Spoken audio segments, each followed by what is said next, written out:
Welcome everyone, and thank you so much for joining us today. Um, I think that this is really a topic that's very close to my heart. I think that most people who have followed Mews or follow me on LinkedIn know that one of the kind of the core philosophies that we have with Mews is really always about making sure that the technology that we use is really helping that human experience. And the way that we actually can do this is with technology, and that's been something kind of fairly new, I think, to the hospitality industry as a whole. But I think that this is really one of the reasons why I'm so excited also to have two people that I consider to be experts, from various different perspectives, but mainly from the perspective of I think Dina herself is just one of the best hoteliers that I've met. And I think Staypineapple has one of the best core central philosophies of that I've seen. And Layla, I much like myself, we've kind of jumped the barriers basically of different things, but I like to think of you as a hotelier at heart. And I think the work you're doing with Deloitte is fantastic. I think that you've been fantastic partners to us in terms of how we navigate the kind of the world around us of the industry of hospitality itself. But it's wonderful to see basically kind of hoteliers of all different flavors come and kind of develop their skills in other areas and other industries. I don't know if there's anything else that you'd like to say about yourselves to kind of give more color. I don't know, Dina, I'll start with you. Yeah, I think I feel super honored at what you said. So thank you. Yeah, I really learned a lot joining Staypineapple. I came from a very corporate Marriott, Wyndham, traditional hotelier business model. And 8 years ago, I joined Staypineapple and thought I was going to join this cute little boutique hotel company, and I was going to figure out how to systematize everything and put it in manuals and make it more corporatized. And it took me a few years to totally understand the idea and the concept, which is why I give people a lot of grace around really grasping the depth of what we're talking about here, and not just the great guest service. That's not the topic. So yeah, I am very honored to get to lead a company that, and for an owner that has the vision and has had for 15 years of really something well beyond, I think, what most people think of as great customer service. Great. And Layla? Uh, Equally, very flattered and honored by what you said, Richard. Thank you very much. So I've been with Deloitte for just over 4.5 years, and prior to that, I spent about 6 years at PwC, also in the hospitality industry. And before that, very much like what you said, I started my career with hotels. So what was at the time Orient Express Hotels, now Belmond. I've also worked for Four Seasons, a number of the Starwood brands, and separately Marriott brands as well. And I've also worked for independent hotels. And all throughout those 15 years in industry, I've dealt with a lot of different pieces of technology and systems, and really appreciate the importance of bringing back hospitality to what its core is. So I'm very happy to be with you here today. Thank you. Thank you so much. So I think with that, I just wanted to kind of introduce the theme that we have. And, I think that we're all hoteliers at heart. And I think that one of the things that I think attracted me, at least, or at least, growing up, the parts of the job that I love the most is really the human connection. And I think that We always take this line at Mews that nobody really dreams of, when they think about the type of hotelier that they're going to be, and when they embark upon a journey of becoming a hotelier. They don't think about, oh, I'm just going to be kind of punching these commands, doing the shift F7s basically into my terminal. It's really, getting to meet people, getting to know others, welcoming them, those types of things that make you kind of feel warm and fuzzy inside. And I think that one of the things that we always talk about with AI is that there is a huge ability of AI, and especially kind of technology more broadly, to be able to actually kind of do the types of things that you feel you should be good at. So whether it's data entry, whether it's kind of complex calculations, you feel like you should be good at those as a human being. And those things that make you feel warm and fuzzy inside, basically like the feelings that you get when you perform hospitality and when you welcome somebody, those kind of get kind of denigrated in some ways, but I think that one of the things that makes hospitality stand out is that it's full of those human emotions and full of those human connections. And I think that that's also the place where technology is now kind of coming to, is that we can start to think about a world where all of those things that make us feel, that we're not great machines, can now actually kind of be used, be left to the machines to do, and we can do those things that we think humans are uniquely good at. And I think that's something that we at Mews really, really care about. So from that perspective, if you think about tech as an enabler of the human connection, I think those are the types of questions, and those are the types of things that, for example, I would love to see in an RFP, and I would love to see, for example, questions like, how much does this system, or do these kind of processes that are embedded, or how are you going to kind of make sure that we as a brand can actually, spend more time with our guests? How can we make sure, what tools are there that are either connected or as part of the solution, that are now going to actually kind of enable those human connections? And I think that, most people have, for example, learned to text each other rather than having to kind of pick up the phone and speak to somebody. But I think that again, that constant contact and the constant ability to actually kind of self-select the type of experience that you want to have, what we kind of put into the vast umbrella of what is called personalization, those are the types of things that I think really, really enable a human connection. And it kind of then goes to the central question of, I think, this this entire webinar that we wanted to discuss today, which is really about what does the concept of humanizing hospitality mean to you, and what types of things basically are some of the best brands and some of the most inspirational brands actually kind of doing to help humanize hospitality. And so that's really kind of the question that I'm going to be kind of posing today. And I couldn't think of two better people to actually go through this with me. So I might start first with you,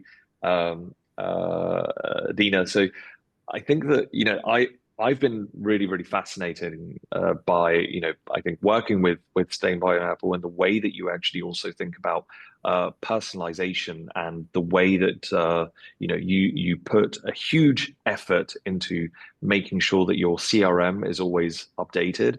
But I think it'll be really, really great to actually kind of hear some of the examples of how you've thought about personalization, and how you think about what you can do to help actually kind of humanize, or make more perfect humans, basically, rather than thinking about those people that are coming in just as kind of room numbers. Yeah, 100%. So I think I mentioned in the intro, we've been working on this for 14 or 15 years, and we spent the first 13 of that doing it with technology that didn't support what we were trying to do. We were constantly fighting against our technology or not getting it to help us. So for us, personalization has always been historically one-on-one interaction on the property. So it is somebody coming in and maybe the bartender is chit-chatting with them and learns something interesting. We teach we don't teach. One of our philosophies to start with is that we hire really, really great people that understand the why. So we don't need to teach them. They already know. And what we do is we trust them to do it the way that they authentically know to do it. We have some very simple pillars as a company, and one of them is to listen and not spy, not overhear, not be obtrusive, right? But be aware of what's going on in the hotel and what guests are saying around you, and pick out really important, valuable information so that you can turn around and surprise and delight those guests with that information. And it can be something that's exciting for the guest. It could also be something that they're struggling with and that you can help them or just boost how they feel. We had recently a guest come in that had a big interview and she was super nervous and she was telling the team about it. And so they knew when she was going to the interview. So they plastered her room with, "We know you did great," and banners and all kinds of stuff in her room when she got back. So it kind of be totally depends on what's going on with the guest. But it's really that innkeeper mentality that we've all been to a bed and breakfast where a husband and wife run it and it feels super personal. And if you mentioned that you love biscuits in the morning, they're there the next morning, that kind of connection to your guests allows you to co-create an atmosphere at the hotel. All of our hotels, we have 10, are all different physical plants, but more importantly, each of their character is different because the team members that are currently working at the hotel and the guests that are staying are co-creating that culture and atmosphere every day, right? And what does it feel like today? Which is the magic of hospitality. If you over script it and over force it and try to put it in a box, then yeah, you've got robots and you might have a really consistent product, but it has no life and it's vanilla.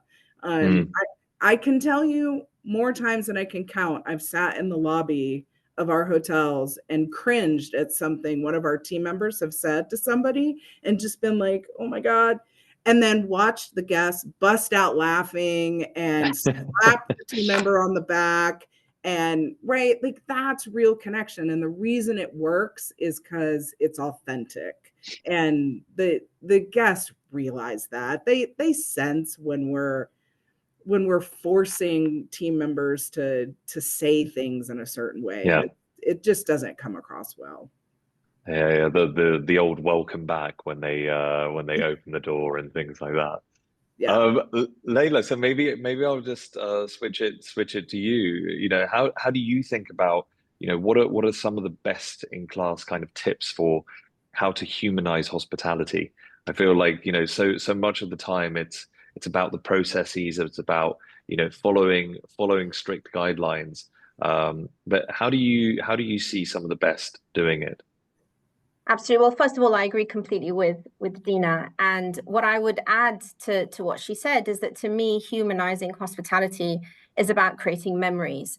And when I think back on some of the best experiences in hotels that I've had, whether it was those B&Bs or hotels that are independently run or part of larger chains, it's all about the memories that someone special at that hotel created for me. And what I would say is that humanizing hospitality is about human connection. And the role that I see tech playing in all of that is doing away with all the stuff that can be done by a robot. So we can all focus on delivering those memorable experiences. I think over the past several years, because the industry has changed and it's grown significantly, and that's all fantastic. And to your point, Richard, there are a lot of processes and standards that need to be followed.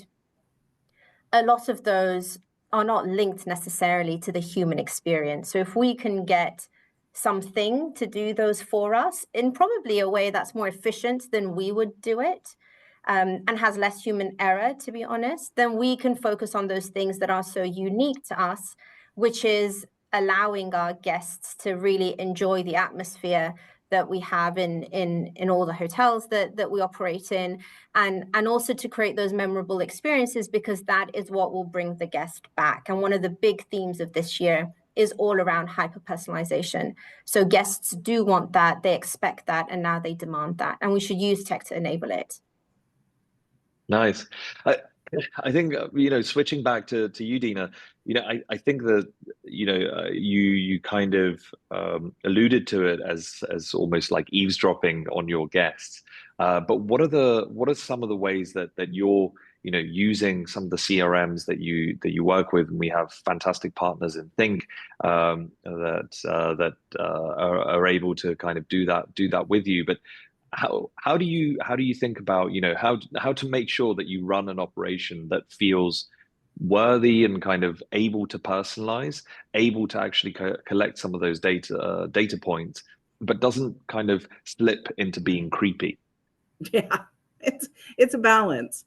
Well, first I'll mention that one of the things that has really changed with us bringing on Mews and Think into our central, we look at an integrated single source of truth, instead of, like, we used to fight with what does the PMS say and what does the CRM Right. say? Yeah. We don't say the same thing. It has to be integrated. They have to say the same thing, because in the early parts of the guest journey, the team here at the home office is using the CRM, right? They're using Salesforce. Right. They're using that piece of the puzzle to communicate and try to create special connections with the guests when not on property. And then the same information needs to be available for the teams that are on 100%. property through the PMS, because that's the tool they like to use and that they're comfortable in. And that information that we're talking about needs to be coming from all sources into that central hub that's fully integrated and communicating the same data and summarizing the same data. One of the things that we absolutely love at the hotels is the new Mews profile summary that pops up and shows us, really pertinent data instantaneously and really quickly. But how do we get that? To your point, how do we get that information that is valuable? Like, I mean, yes, I want to know that you like Coke over Pepsi and that you're a wine drinker and not a beer drinker. That it's good information, but I want more. I'm so voracious and curious about who you are. Like, what makes you tick? What excites you? What are you passionate about? So when, again, example of the bartender, it's a great spot. I think we well underestimate our food and beverage operations. As hoteliers, we tend to think about the front desk and guest rooms, right? And we're so room focused that we forget to really tap into our F&B or spa or whatever you might have, other venues at which we're connecting with the guests, because those are much longer talks, right? Like, somebody might sit in our bar for a couple hours and chit chat with the bartender. That is a trove of information that they're going to get, right? And so we have handhelds that connect to our PMS system, as well as our POS also integrates into Mews. So the restaurants also have connection.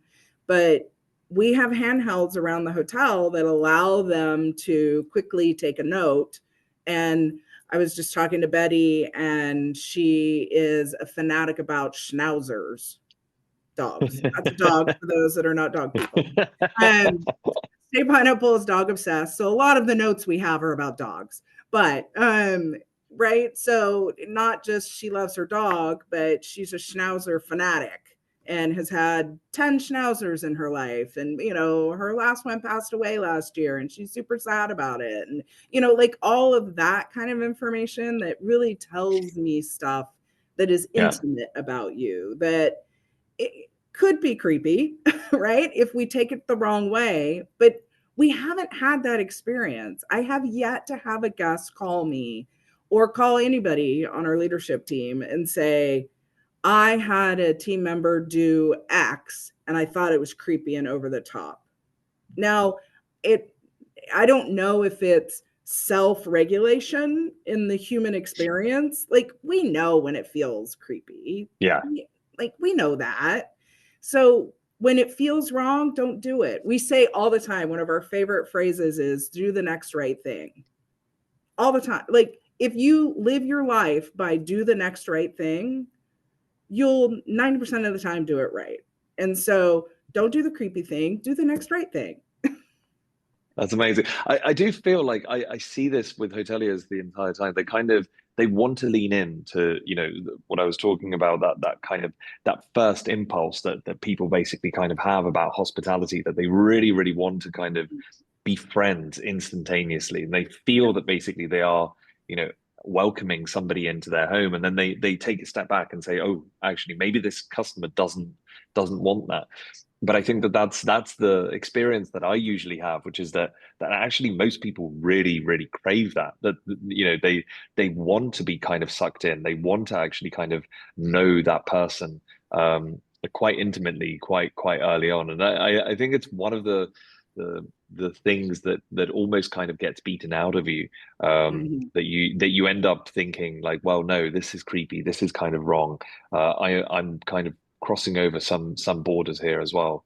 So Layla, switching it to you, you know, how do you think that, you know, that I think that Dina made a great point about the interconnectedness of systems, but I think that, you know, from an operational perspective, you know, you might then think about, you know, multiple different systems. How do you think is, you know, what's more important, making sure that you have the processes by which you input a lot of this information, or is it just about basically kind of making sure that everything is connected and everything actually kind of can, you see the same amount of information basically everywhere? Where do you think people should kind of start from from almost, you know, a data gathering perspective? I think it's a combination of things, and that's a great question, Richard. So there is, you know, we live in a society and in a marketplace where there's a plethora of data about us out there. So I think point number one is understanding what data is available of the guest, who owns that data, right? And then how can it be processed in a way to enhance the guest experience? Ultimately, to me, the role of technology is to really allow for a seamless integration of all the different systems at a hotel level and also at a group level that then allow to build a full picture of the guest. And the reason why that is critical is because that then, to Dina's point, allows us to create these hyper-personalized guest experiences that are richer and that keep us coming back for more. What I would say is that you can have lots of data, and if you don't have the processes in place or the systems in place to be able to understand what that data is telling you, then it's really not worth that much. You're not getting the value that you should be getting out of it. Similarly, if you have a lot of processes and systems in place, then you can almost burden your operations by having very fixed policies that you need to follow, and then you don't provide that guest experience. So I think we need to take a very holistic view of what needs to happen. And I think we've done a recent study that's looked at technology trends in hospitality.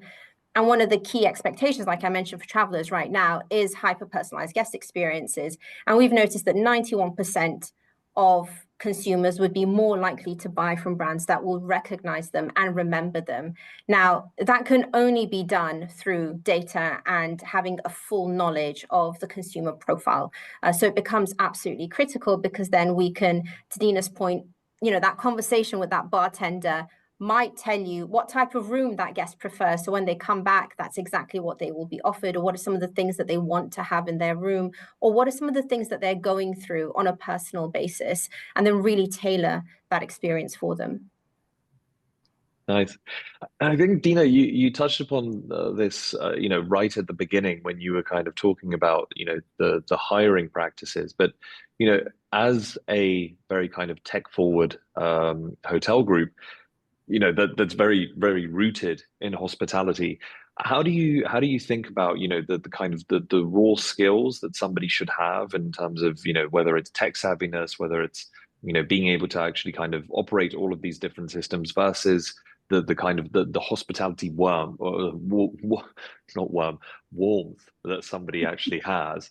Uh, how do you think about how you should think about hiring and what you should be hiring for when you're thinking about creating these types of experiences? And maybe you have something that you can think about, some of the different initiatives that you've thought about of where to find some of these people that you're actually kind of looking for, because that's one of the biggest issues that's really afflicting this industry.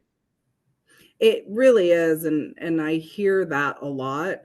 We are very fortunate that we have great retention in our organization, and so we haven't had any hiring challenges really since 2021. We did with everybody else trying to, reform our hotel company back. Also struggle with that, but and it was really tough for us because we had to bring in, I think, team members because of the time that weren't necessarily our natural fit. And so because we don't have a lot of systems in place, because we don't have a lot of manuals, it was a little bit challenging because we did have to teach some, and that wasn't a normal position for us. But in the normal world, when we haven't had a black swan event, really what we focus on is the psychology of the person, and where their belief structure is.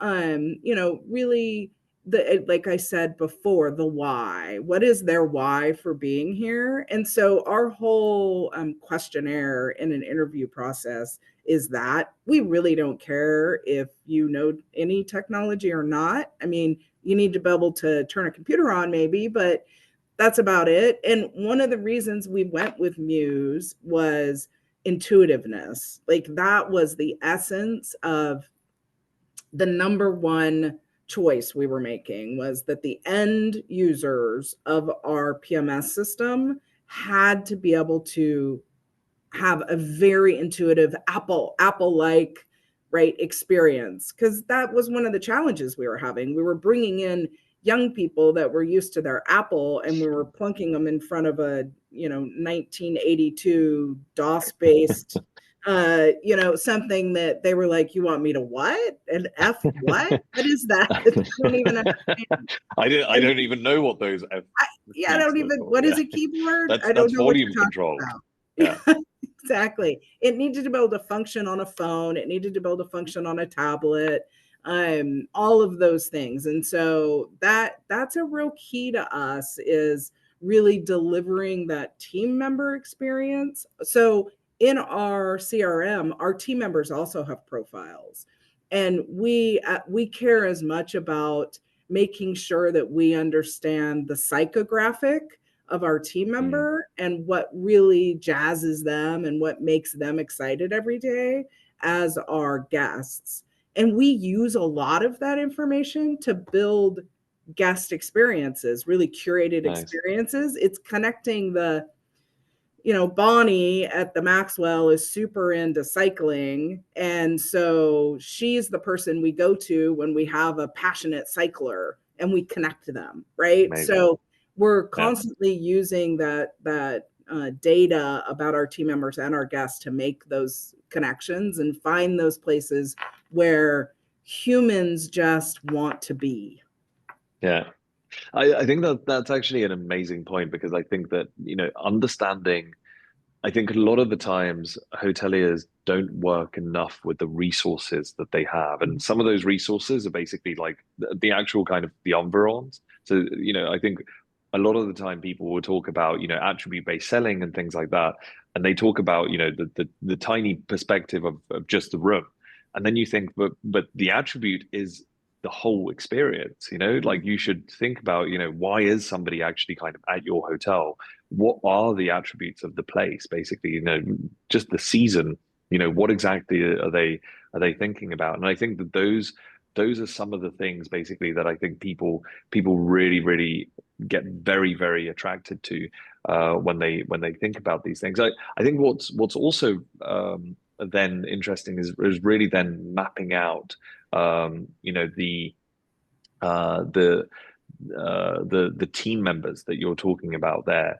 And I think that hotels don't think about that. So for you, is it also really, really important to kind of do it almost by property? And would you hire differently in one location versus another based on, the types of things that somebody can do around the city, or that, in Seattle it might be a kind of more outdoors crowd, whereas in New York it might be theater geeks, for example.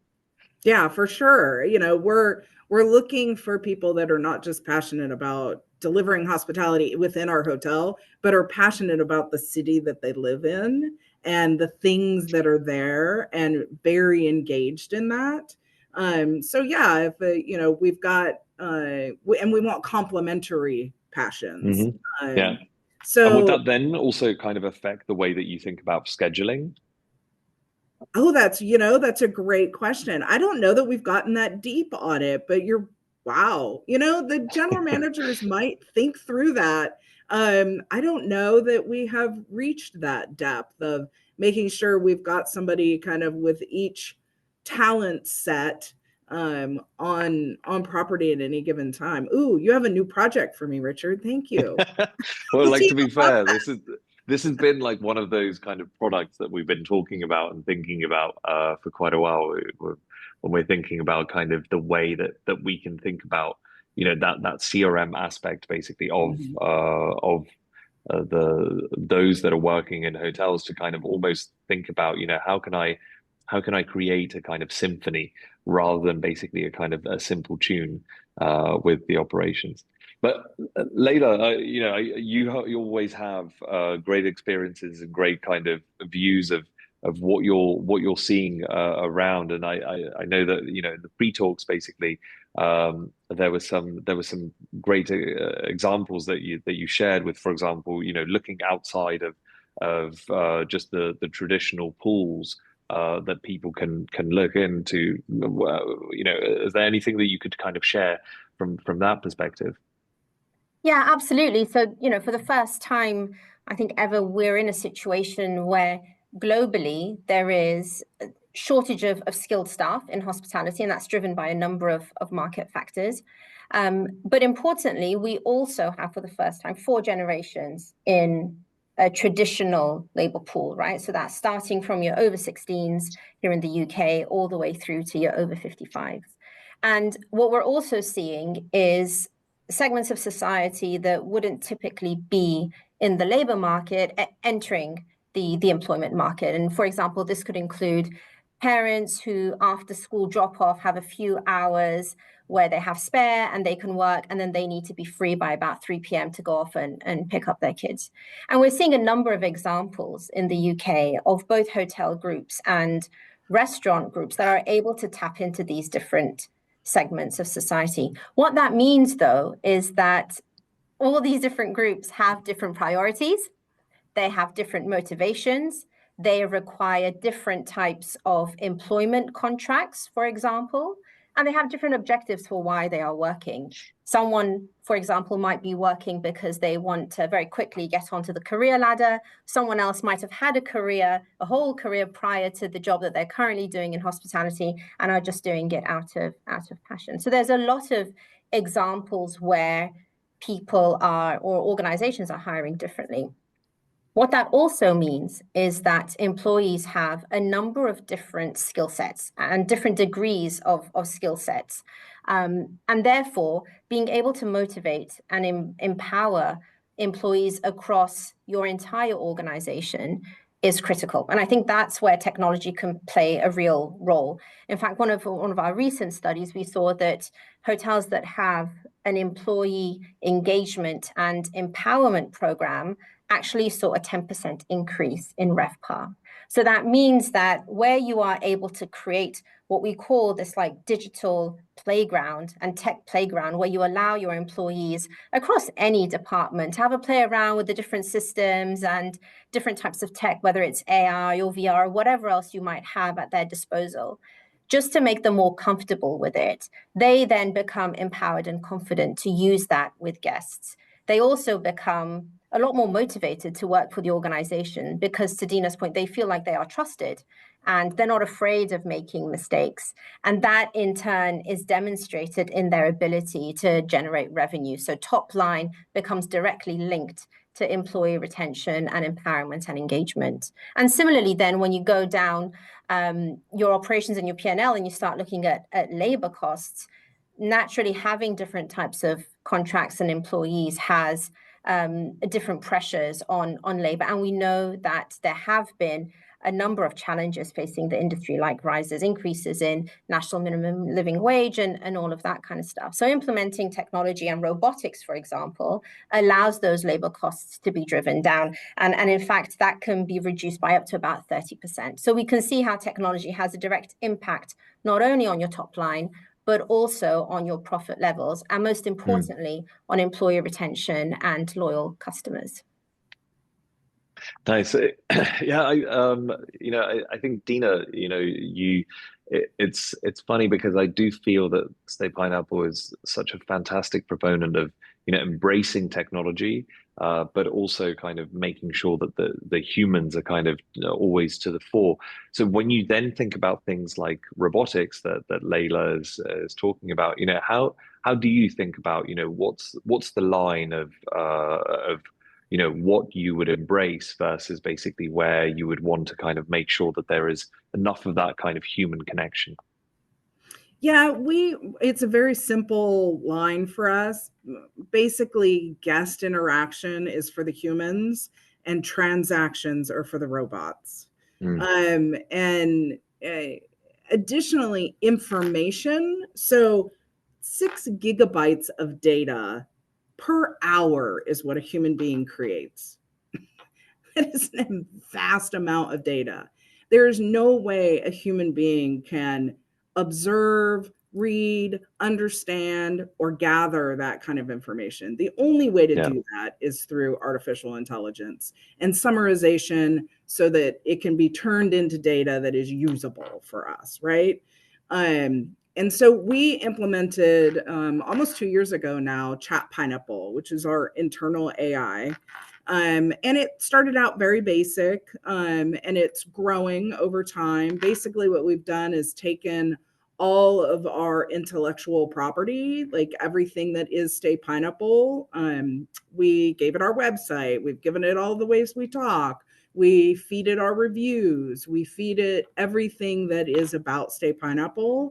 And then the team members, and to your point, Layla, I love the tech playground.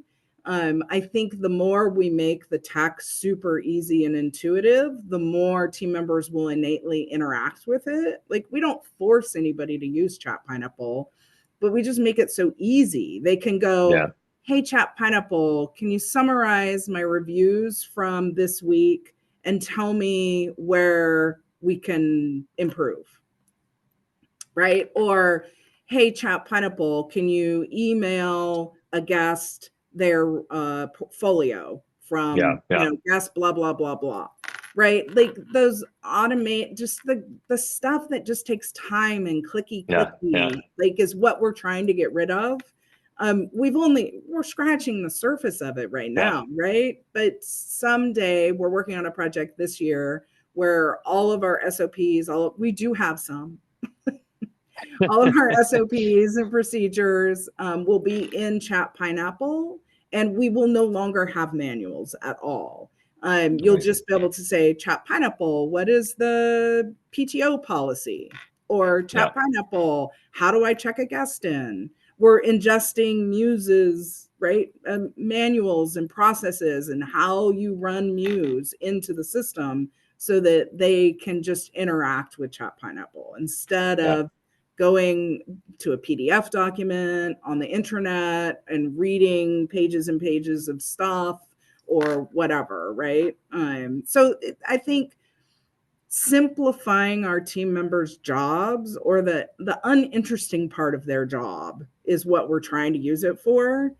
We do limited like text communication through Akia, who we use, and it's a fine line for us. It's one of the areas that we're very careful about, but we don't have any automated responses. We have some automated outbound communications, but Yeah. if a guest messages back to us, it's a human being answering that question, Nice.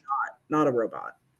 Yeah, I think that that's fantastic, and it's always so good to have a philosophy about these things and figure out, what exactly do how do you want the guest to kind of communicate? And I think you touched upon a really, really important point there as well, which is, that a lot of the time, one of the things that we're seeing and we're trying to encourage hotels to think about is that, in the future, most of the information that somebody will be interacting with probably won't be on a website. They probably won't be that they want to kind of go and ask somebody.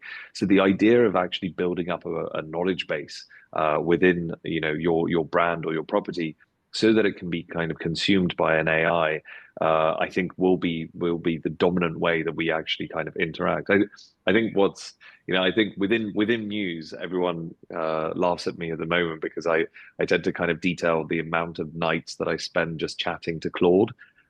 Usually kind of after my wife and kids go to bed.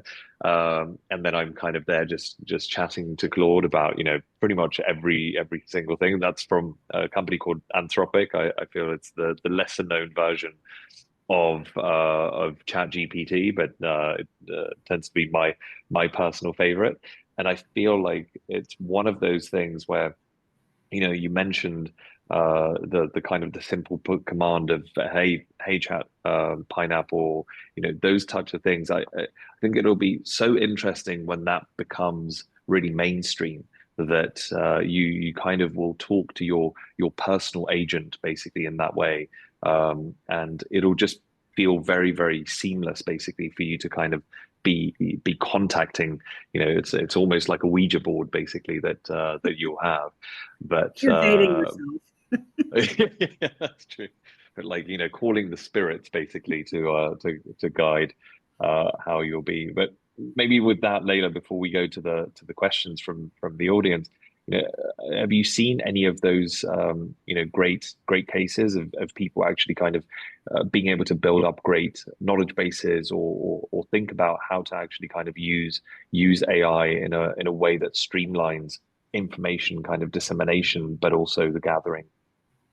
Yeah, absolutely. So I'd say there's a lot of examples out there, and a lot of them relate to data analytics and geospatial analytics. And one of the tools that we've developed at Deloitte is this geospatial analytics tool that is able to pull anonymized credit card data and mobile data, and then combine that with macro consumer behavior data. And what that then allows you to do is create these very unique profiles of consumers. I think we were mentioning before, does a consumer prefer Coke or Pepsi, for example, or what type of drink do they want in their minibar? What type of music do they like? What time do they like to have breakfast? What are their general behaviors and buying patterns?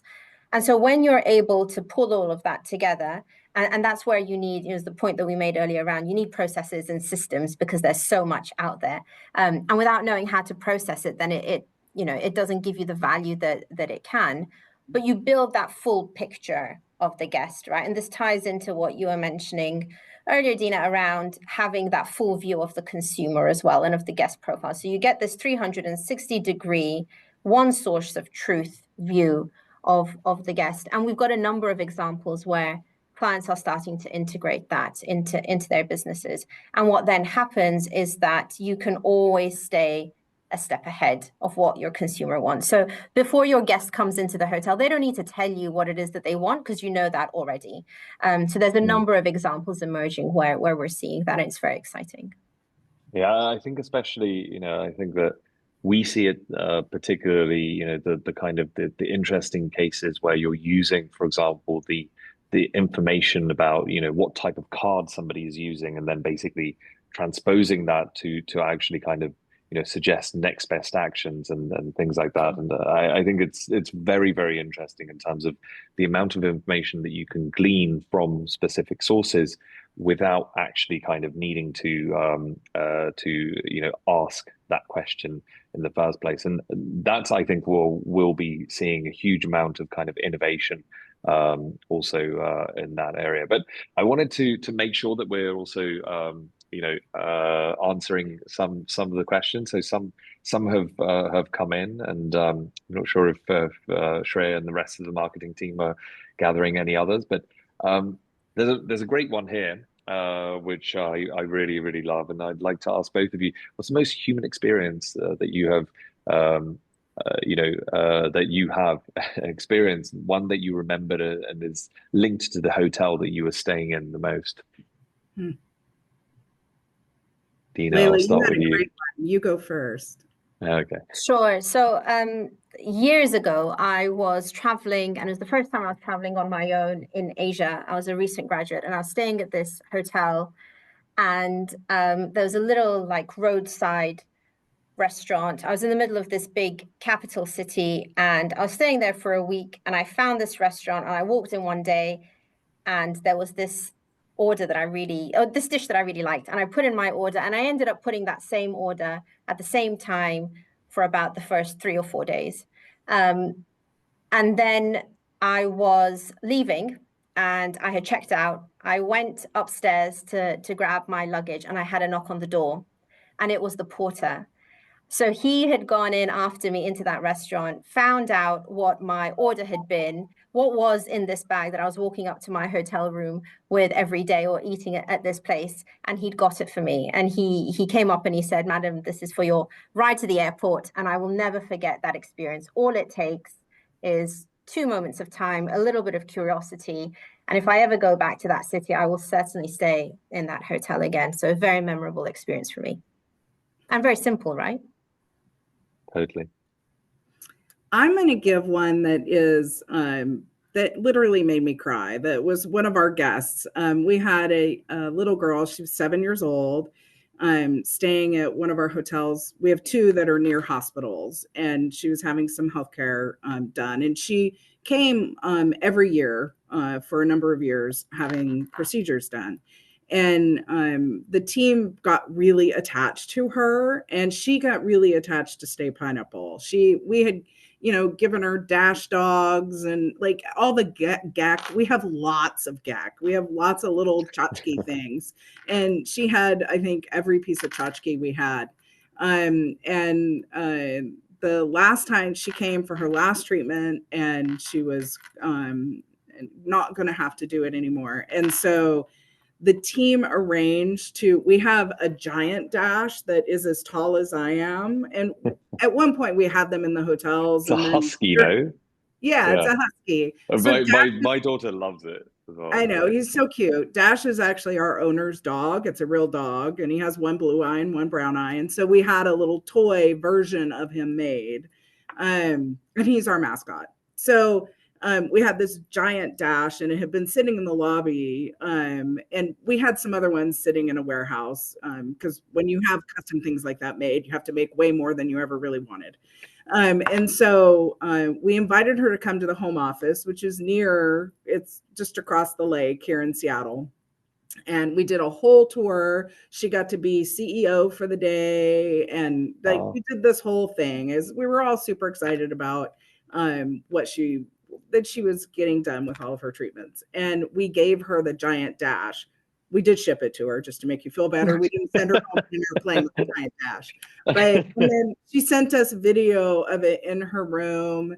And it was just this like the most amazing thing for us. I know she had a lot of fun with it, and hopefully she'll remember it for the rest of her life. But the team, everybody here was just sobbing in tears, and like, you know, it just felt so good. And it reminds you why we get into this industry. Yeah. And it's to connect with people and to help people and to give them something that hopefully will impact their life well beyond memories. Layla said that, memories that are going to leave them with a feeling well beyond, I had a nice vacation. Nice. That's so, you know, it's really those types of stories, I think, just connect with so many hoteliers because it's the thing that drives the passion of why so many people love this industry. And whilst, you know, there might be other things that you know people might think basically of, but it's really this industry that has the most amount of staying power. I saw another report about, for example, the trends basically for the next year in every single major economy in the world in 2025. Travel expenditure is going to be kind of number one in terms of what people are actually kind of saving up for, and I think it's one of these things where it's just, you know, that's why it's so central to the human experience. So we've got another question here. You know, from Stephen Mills. He's asking, you know, what are your top tips for handling first party data at scale? You know, I think that there's definitely always questions about kind of privacy and you know how you think about that data, how you communicate that you've gathered that data to also to customers. How do you think about basically what are some of those best practices? I might start with you, Lena. Well, I think data privacy is a critical point, and we've got increasing regulations and things like GDPR and all of that are coming into effect that are very, very important. I would say at large scale and based on the systems and the tools that we have at Deloitte, the point is to be able to capture the data on an anonymized basis and to capture behaviors that demonstrate those larger trends that we can then drill into without identifying who the particular people are. And I don't think it becomes that difficult to do, but I guess going back to the point around systems and processes, that is where those two become really, really critical. Because then the other thing that you can have is, you know, you have the risk of value leakage, for example, or all sorts of problems around privacy. So I would say having the right system in place and the right processes in place, and then that allows you the ability to capture that data on an anonymized large scale level. Nice. I think there's an interesting point here in that everybody takes the approach that the guest or whoever the customer is, no matter what industry you're in, has the control of their data, right? They can opt out of you gathering data. That's always kind of the model. I look at it kind of as that consumer, as the person that's the consumer. To me, that's a little bit of a burden. I don't know how much of a right that is. It's more of a burden to me because if I have to figure out for every single company I interact with whether I want them to gather my data or not, I don't have time for that. So, you know, one of the things that I think, and I think we're looking at much larger companies than Staypineapple for this, people that are gathering lots of data. Yeah. But I've learned about something recently called federated learning, which is essentially taking large data sets and modeling information, but the data set doesn't transfer. The information doesn't transfer from the core location, just the learning transfers. And so you start to break down, I think, what people are concerned about. And I think as an industry, that's what we need to start talking about. How do we use systems and processes? How do we use the data internally in a more responsible way instead of putting all of the burden on our guest or consumer? Yeah, like I think that that's a great point, and then, you know, I think that there's one of my kind of favorite proxies for that is, for example, the tokenization of cards, and that kind of, I think that most people will kind of know it popularly as that kind of the Uberized experience, basically, where there is a token, there is something basically, so that you can generate the kind of the perspective that there will be payment at some point, but it's one of those things that, because it's a token, because it's a thing basically that is almost like a binding contract in that sense, that there is a payment method attached to that. Just by that, the presence basically of that token kind of means that you can move on to other types of discussions and things like that. And I think that the next wave of the way that we think about CRM data and this kind of first party data is to say, we know this about this person, therefore we've generated these types of insights about this person. You don't need to know the underlying kind of reasons for that, whether it's health reasons or whether it's things about, for example, in an F&B context, it might be allergies, and might be some of those things which are very sensitive pieces of information. But the next best actions, basically, in terms of the types of menus that you're going to recommend, or the types of kind of things that person would want. I think that kind of being able to separate out, the things that would hurt for to be misused versus basically the kinds of information that enable those human experiences. I think that's kind of the next frontier of how we can think about these things. And what I'd add to that, Richard, sorry, just a quick point, is that you don't actually need to know the why behind those behaviors. So you don't need to know that it was because of allergies or whatever else it is. But once you have this data bank and you've built it over time, really what you need is what that data bank is telling you that will then drive the results and outcomes and the decision making that you're going to need for your business. So ultimately, those personal elements become irrelevant, because what's important is the outcome and what you take from that data. Nice. So I'm being told that we're almost at time, but I'm gonna, as is my usual kind of thing, go slightly over. So I apologize to everyone. But I'm gonna leave with one last question. There's a great question from Leanne Jorison. What qualities or best skills would you say are the most important to look for in employees when you think about how to drive real humanized hospitality into operations? Is there one or kind of particular types of skills or particular types of persons that you would want to kind of see? And are there any kind of unlocks and kind of dead giveaways that you would think about? Dina, I'll go first with you. Yeah, I'll start with one that you shouldn't eliminate, which is introverts. So many of us immediately think that we want. We talk about people in the terms of that they're pineapples in our world, and so we don't have to have bubbly pineapples. They can be quiet pineapples, and they can find their own way to create amazing connection and be an introvert.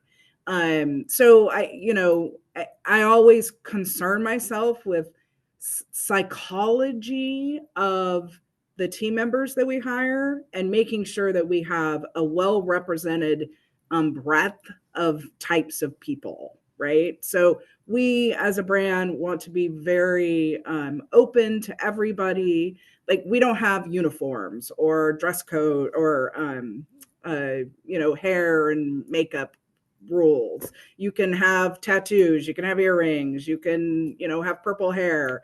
Whoever you are, we want you to bring you, and we want you to bring your whole self to work, because that's why we hired you. We didn't hire a robot. And that's what guests get engaged with and are interested in. And so I think for us, it's very much about, is your essence somebody that loves to care for people? Interestingly, people in the healthcare industry can be a great transition into hospitality. That's that personality of someone who wants to be of service to others. And if you find that, you can you can mold that into, or teach somebody Mews. It takes, it takes 2 hours. Give me a break, right? It doesn't take any time at all. You can learn the things that you need to learn to do the job. You can learn the menu, and the chef can take you back into the kitchen and explain the ingredients, and so that you understand. But you can't teach caring.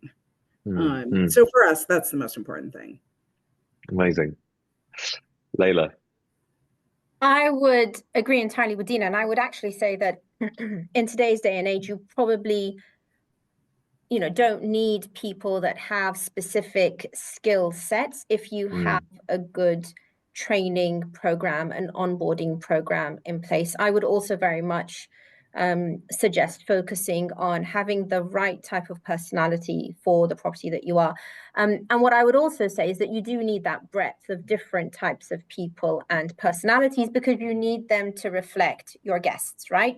So think about who your guests are, who is it that you're trying to target, and then make sure that your employees and your workforce reflects exactly that, because then guest retention and satisfaction will become so much easier. And absolutely, they need to have a passion for hospitality, being of service, and wanting to create memories for people.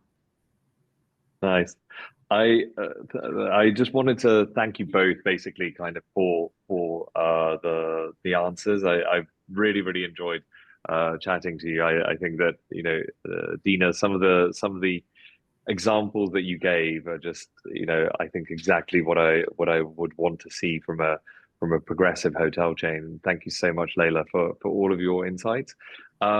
I think with that, we still have a bunch of questions, so we will try and answer those and make sure that they're also kind of sent back in some digestible form. But to all of you that have stayed on all the way to the end, I just wanted to thank you so much for joining us, and hopefully see you again at another news webinar. But thank you again, Layla and Dina, and see you all sometime soon.